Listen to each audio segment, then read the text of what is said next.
Hello दोस्त, नमस्ते, प्रणाम। मैं हूँ आपकी वंदना और ये हैं अन्नू पटेल जी। इनके चैनल का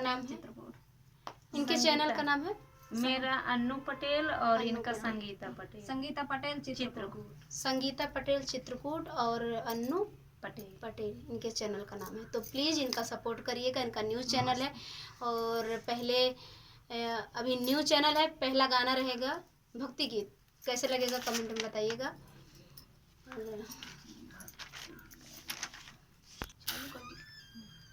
निबिया का पेड़ बड़ा भारी, अरे जहाँ बैठी भवानी। निबिया के पेड़ बड़ा भारी, जहाँ बैठे मैया हमारी।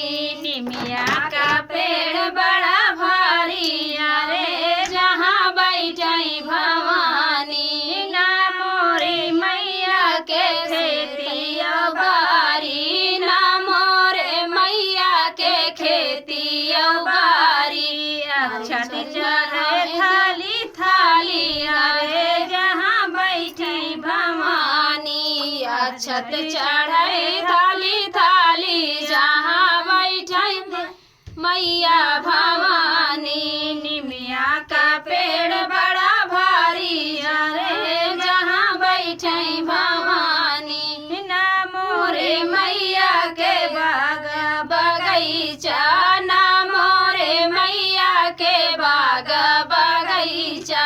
फुलवा चढ़े थाली थाली, अरे जहाँ बैठे भवानी। फुलवा चढ़े थाली थाली, अरे जहाँ बैठे भवानी। निमिया का पेड़ बड़ा भारी, अरे जहाँ बैठे भवानी। ना मोरे मैया के लड़काया बच्चा, ना मोरे मैया के लड़काया बच्चा।